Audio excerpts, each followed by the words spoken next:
അപ്പൊ ഇപ്പൊ പറഞ്ഞല്ലോ ഹീറോ ഓറിയന്റഡ് ആണ്, ഹീറോയിൻ ഓറിയന്റഡ് ആണെന്ന്. ഇപ്പൊ ഈ റീസെന്റ് ഇറങ്ങിയ മിക്ക മൂവീസും ഹീറോയിൻ ഓറിയന്റഡ് അല്ല, അല്ലെങ്കിൽ ഫീമെയിൽ ഓറിയന്റഡ് അല്ല എന്ന് പറഞ്ഞിട്ട് കുറെ എന്താ ഡിസ്കഷനും എല്ലാം നടത്തുന്നുണ്ട്.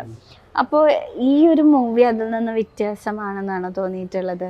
ലൈക്ക് രണ്ടുപേർക്ക് ഈക്വലി, പൊതുവെ നോക്കുമ്പോൾ നമുക്ക് ഫീമെയിലിന് ഒരു അങ്ങനെ ഒരു ഈക്വൽ ഇമ്പോർട്ടൻസ് കൊടുക്കാറ് ഇല്ലല്ലോ. അതെന്താ പറയുക, അത് ശരിക്കും നമുക്ക് പറയാൻ പറ്റുന്ന വെച്ചാൽ ഒരു സ്ക്രിപ്റ്റ് ഡിമാൻഡ് ചെയ്യണ എല്ലാ കാര്യങ്ങളും ഇവിടെ നടക്കുന്നുണ്ട്.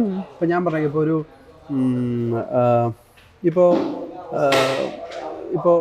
ഇപ്പോൾ പ്രേമം പോലെ സിനിമ, അതിനകത്ത് ഹീറോ എന്ന് പറയുന്ന ജോർജ് എന്ന് പറയുന്ന ക്യാരക്ടർ, നിവിൻ പോളി എന്ന് പറഞ്ഞ ആക്ടർ ചെയ്ത ജോർജ് എന്ന് പറയുന്ന ക്യാരക്ടറാണ് ഇമ്പോർട്ടൻസ്. അപ്പോൾ അതിനകത്ത് മലർ മിസ് എന്ന് പറഞ്ഞ ആളെ മാത്രം കോൺസെൻട്രേറ്റ് ചെയ്ത് പടം പോകത്തില്ല.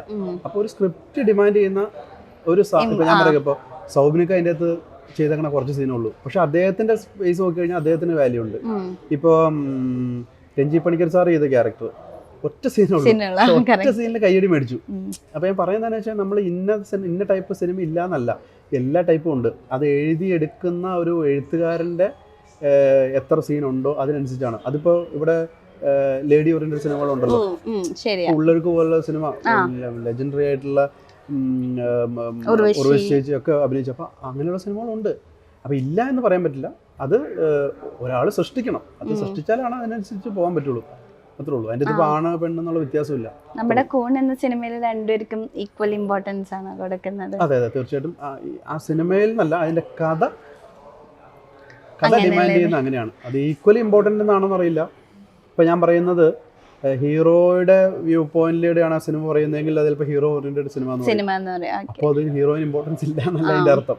ഹീറോയിൻ അതിൻ്റെ കൃത്യമായ ഉത്തരവുണ്ട്. കാരണം നമ്മളിത് ഇപ്പോൾ KGF 1, 2 എന്നൊക്കെ പറയുന്ന പോലെ, അല്ലെങ്കിൽ എല്ലാ ഇപ്പോൾ ആട് 1, 2 എന്ന് പറയുന്ന പോലെ ഈ സിനിമയ്ക്ക് ഒരു സെക്കൻഡ് പാർട്ടുണ്ട്.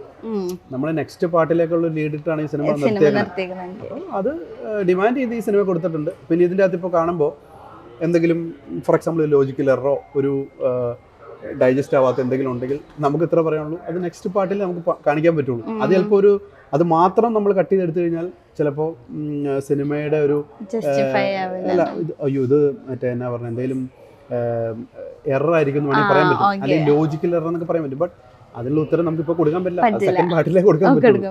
അപ്പോൾ അതുകൊണ്ട് കുറച്ച് കാര്യങ്ങൾ ചിലപ്പോൾ മനസ്സിലാവാണ്ടിരിക്കാം, അത് സെക്കൻഡ് പാർട്ടിലാണ് നമുക്ക് പറയാൻ പറ്റുള്ളൂ. അപ്പൊ ആദ്യം തന്നെ പറയേണ്ട കുറെ നൂലാപാലകളുള്ള ഒരു സിനിമയാണ്. കുറച്ച് അനാവശ്യമായ ട്വിസ്റ്റ് എന്നല്ല പറഞ്ഞത്, ബട്ട് ആ കഥ എന്താണ് ഡിമാൻഡ് ചെയ്യുന്നത് ആ രീതിയിലുള്ള ട്വിസ്റ്റ് ഒക്കെ കൊടുത്തേക്കണം. അതിപ്പോ നമ്മുടെ ഡയറക്ടറും സ്ക്രിപ്റ്റ് റൈറ്ററും അങ്ങനെ ഒരു സിനിമയാണ് പ്ലാൻ ചെയ്തത്. നമ്മളിപ്പോ ഇതിന്റെ അകത്ത് ഒരു സിനിമ ശ്രദ്ധിക്കാൻ വേണ്ടി ഒരു 2 ഫൈറ്റ് ആഡ് ചെയ്തേക്കാം, അങ്ങനെയില്ല. അപ്പൊ ഫൈറ്റ് വേണമെന്ന് വെച്ചാൽ ഫൈറ്റ് അത് ഡിമാൻഡ് ചെയ്യണമെങ്കിൽ ഫൈറ്റ് വേണ്ട, അപ്പൊ അത്രേ ഉള്ളൂ.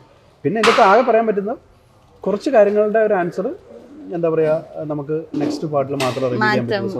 സെക്കൻഡ് പാർട്ട് സംഭവിക്കാണ്ട് വെയിറ്റ് ചെയ്ത്. അപ്പൊ ഈ മൂവി എടുത്തത് കൊറോണ ടൈമിലാണ് കേട്ടോ. അപ്പൊ അത് ഏറ്റവും കൂടുതൽ ഡയറക്ടർ സാർ പറഞ്ഞു ഏറ്റവും കൂടുതൽ എഫക്ട് ചെയ്തത് ലിമനെയാണെന്ന്. എങ്ങനെയുണ്ടായിരുന്നു ആ ഒരു പീരീഡ്? എന്താണെന്ന് വെച്ചാൽ നമ്മുടെ അതൊക്കെ വലിയൊരു ഭയങ്കര ഒരു ഇപ്പൊ പറയുമ്പോൾ രസമാണെങ്കിലും നമ്മൾ ഭയങ്കര ടെൻഷൻ അടിച്ച മൊമെന്റ്. കാരണം നമ്മൾ ഓൾമോസ്റ്റ് എല്ലാവരും ഒരു ഫ്ലാറ്റിലാണ് 2 മാസം താമസിച്ചത്. കാരണം കൊറോണയുടെ ഇഷ്യൂ ഉണ്ട്, നമുക്ക് ഷൂട്ടിംഗ് പെർമിഷന്റെ പ്രശ്നമുണ്ട്. അപ്പോൾ നമ്മൾക്ക് കൊറോണ വരാതിരിക്കുക എന്നുള്ളതൊരു നമ്മൾ പ്രാർത്ഥിക്കുക. കാരണം സിനിമ കാരണം നമുക്കിത് ഇപ്പം എന്നെ സംബന്ധിച്ച് ഞാനൊരു നല്ല ക്യാരക്ടർ കിട്ടാൻ വേണ്ടി വിശന്നിരിക്കുന്ന ആളാണ്. അപ്പോൾ എനിക്കതൊരു സാധനം കിട്ടിയപ്പോൾ അത് പൂർത്തീകരിക്കാനുള്ള ഒരു ഫുള്ളി നമ്മളിങ്ങനെ ചില്ലായിട്ട് നിൽക്കുക, നമ്മളെ അങ്ങ് ചാടി നിൽക്കുക. അപ്പോൾ ഈ സിനിമയുടെ ഷൂട്ടിൻ്റെ ഫസ്റ്റ് ദിവസം ഞങ്ങൾ പത്തനംതിട്ട ഷൂട്ടിൽ വന്നപ്പോൾ അസോസിയേറ്റ് ക്യാമറമാനെ കോവിഡായിട്ട് പടം വന്ന് പാക്കപ്പായി ഞങ്ങൾ തിരിച്ച് റൂമിലേക്ക് വരിക. അപ്പോൾ സ്വാഭാവികമായിട്ടും അവിടെ നിന്ന് പിന്നെ ഓരോരുത്തർക്ക് പിടിക്കാൻ തുടങ്ങി. അപ്പോൾ നമ്മൾ ഓരോരുത്തരും മെൻ്റലി ഭയങ്കര ഡൗൺ ആവുക. അപ്പോൾ പ്രശാന്ത് എൻ്റെ അടുത്ത് ഇപ്പോഴും വന്ന് പറഞ്ഞൊരു കാര്യം ഞാൻ ഓർക്കേണ്ടത്, അളിയ ഞാൻ ഈ സിനിമയ്ക്ക് ഇടയ്ക്ക് കോവിഡ് വന്ന് മരിച്ചു പോയാലും ഞാൻ അസിസ്റ്റന്റ് ഡയറക്ടറുടെ വർക്ക് ചെയ്ത ആളാണ്. അപ്പോൾ പുള്ളി എന്നുള്ള ഒരു വിശ്വാസം കൊണ്ടായിരിക്കും നീയെങ്കിലും ഈ പടം തീർക്കണം. അതായിരുന്നു നമ്മുടെ ഒരു എനർജി. അപ്പോൾ അത്രയും പാഷനേറ്റ് നമ്മൾ ചെയ്യുന്നത്. അതുപോലെ തന്നെ ഈ ഷൂട്ട് തീർന്നു വന്ന ആദ്യത്തെ 2 ദിവസങ്ങളൊക്കെ നമ്മൾ ഫ്ലാറ്റിലെ എല്ലാവരും ഭയങ്കര ഡെസ്പാണ്. അപ്പോൾ നമ്മൾ ഈ പറയുന്ന പോലെ എന്താവും എന്നൊക്കെ കുറച്ച് ടെൻഷൻ അടിച്ചിരിക്കുമ്പോൾ അപ്പോൾ നമ്മുടെ പ്രൊഡ്യൂസർ, അദ്ദേഹം ഒരു പ്രൊഡ്യൂസറായിട്ടല്ല അതിൻ്റെ നിന്ന് എല്ലാ കാര്യങ്ങളും ഇപ്പോൾ ഒരു മൊട്ടിസോഞ്ച് മേടിക്കാനില്ല അദ്ദേഹം പോയി മേടിക്കും. എന്നാൽ അത് പ്രൊഡക്ഷൻ മാനേജർ പോട്ടെ എന്ന് പറയില്ല. അങ്ങനെ എല്ലാവരും ഇഷ്ടപ്പെട്ടാണ് ചെയ്യുന്നത്. അപ്പോൾ സ്വാഭാവികമായിട്ട് അദ്ദേഹം വന്നിട്ട് ഞങ്ങളോട് പറഞ്ഞു, നിങ്ങൾ സിനിമ നിന്നു പോകുന്ന ഓർത്താണ് ഇവിടെ ടെൻഷൻ അടിച്ചിരിക്കണമെങ്കിൽ അങ്ങനെ പേടിക്കണ്ട, നമ്മളൊരു 2 ആഴ്ച ഒരു ബ്രേക്ക് എടുക്കുന്നു, എല്ലാവരും ഹെൽത്ത് ഒന്ന് റെഡി ആവട്ടെ. അത് കഴിയുമ്പോൾ നമ്മൾ അടിപൊളിയായിട്ട് ചെയ്യുന്നു. നിങ്ങൾക്ക് എന്താ ഇപ്പോൾ വേണ്ടത്? ഫുഡ്, ഫ്രൂട്ട്സ്, ഡ്രിങ്ക്സ് മീൻസ് മറ്റേ ഡ്രിങ്ക്സ്. നിങ്ങൾക്ക് വേണ്ട ഹെൽത്തി ആയിട്ടുള്ള എല്ലാ കാര്യങ്ങളും ഞാൻ പ്രൊവൈഡ് ചെയ്യാം. 2 ആഴ്ച നിങ്ങൾ റെസ്റ്റ് എടുക്കും.